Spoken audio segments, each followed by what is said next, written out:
আগামীর বাংলাদেশ হবে ইনশাআল্লাহ একটা মাথা উঁচু করে দাঁড়ানো বাংলাদেশ। আমি বলেছি এই বাংলাদেশ হবে তারুণ্য নির্ভর বাংলাদেশ।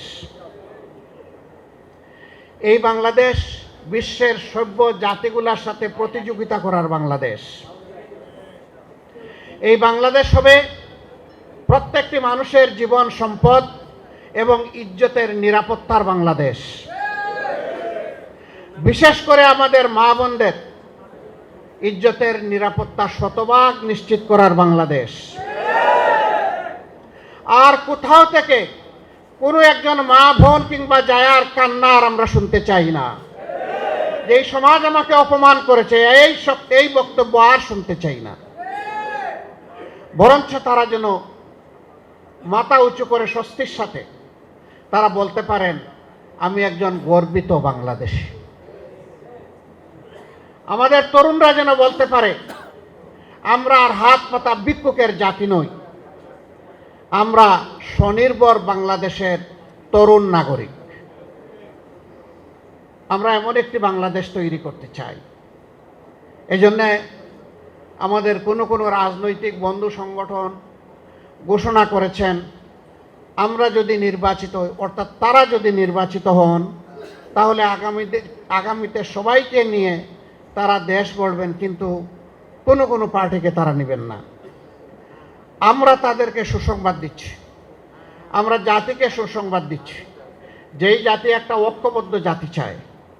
আল্লাহ তাআলা যদি আল্লাহ তাআলার মেহেরবানিতে প্রিয় দেশের জনগণের ভালোবাসায় আমাদেরকে নির্বাচিত করেন, আমরা তাদেরকেও বাদ দিব না, সবাইকে নিয়ে আমরা ইনশাআল্লাহ ঐক্যবদ্ধ জাতি করব। আমরা সরকারে আসার জন্য তাদেরকে আহ্বান জানাবো, আসুন। আমরা চাই সবাই যার যার জায়গা থেকে সর্বোচ্চ অবদানটা রাখুন, এই জাতিকে নূতন করে কিছু দিন। আমাদের আশা হতো আমাদের বুক ভাঙা জাতিকে আসুন সেই ভাঙ্গা বুক জোড়া লাগিয়ে তাদেরকে সামনের দিকে আমরা মুক্তির আলো দেখাই। শর্ত মাত্র 3টা। আমি প্রথমে 2টা বলেছিলাম, তারপরে আমার তরুণ বিপ্লবী বন্ধুদের আরেকটা পরামর্শকে আমি মনে করেছি ওইটাও যথার্থ। নাম্বার 1, যারাই আমাদের সাথে আসবেন তাদেরকে অঙ্গীকার করতে হবে প্রকাশ্যভাবে জনগণের কাছে তারা নিজে দুর্নীতি করবেন না এবং কোনো ধরনের দুর্নীতিকে প্রশ্রয় দেবেন না।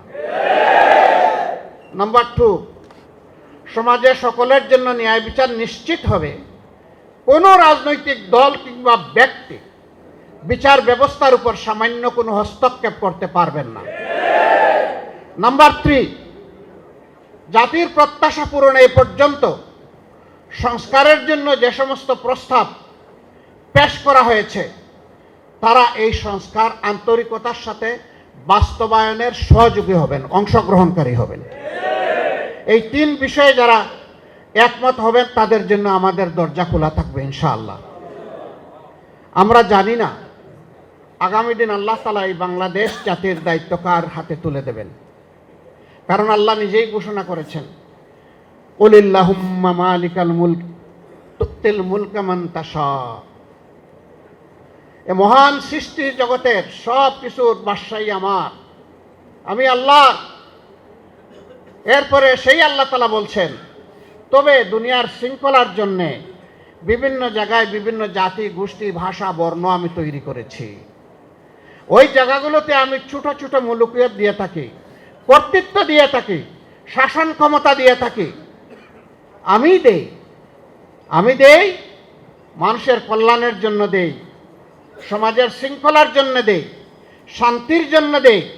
তবে এই দায়িত্ব পালনে কেউ যদি ব্যর্থ হয় তারও জেনে রাখা উচিত তানজিউল মুলকা মিম্মান তাশা, তখন কিন্তু আমি ঝাপটা মেরে সেই দায়িত্ব কেড়ে নিয়ে যাই।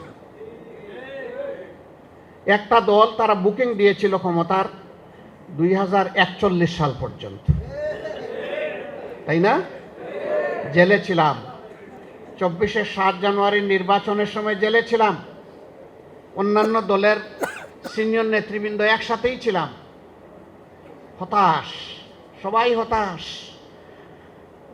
সবাই বলতেন ভাই এখন আর শর্ট টার্ম চিন্তা করে হবে না, এখন আমাদেরকে অনেক দূরে চিন্তা করতে হবে, অনেক জীবন দিলাম, লড়াই করলাম, সংগ্রাম করলাম, জেল খাটলাম, কিন্তু কিছু করতে পারলাম না। এখন 41 সালের পরের পরিকল্পনা আমাদেরকে নিতে হবে। আমি বলতাম, ভাই আমার জীবন এতদিন বেঁচে থাকবে আমি আশাও করি না। আমি আমার এই জীবনে আল্লাহর কাছে এইটুকু আশা করি যে একটা পরিবর্তন দেখতে চাই। সুতরাং আমার কাছে ভাই কোনো 41 নাই, আমার কাছে 24-25 যাই আসবে আলহামদুলিল্লাহ। বলতো এগুলা দুর্বল মনের সান্ত্বনা। আমি বললাম, মন একটা দুর্বল হোক সবল হোক, সান্ত্বনা দেওয়ার জায়গায় একটাই, সেটা হচ্ছেন আল্লাহ রাব্বুল আলামিনের সাহায্য। ওই সাহায্যের দিকে তাকায় থাকবো, যতক্ষণ না আসবে তাকায়েই থাকবো।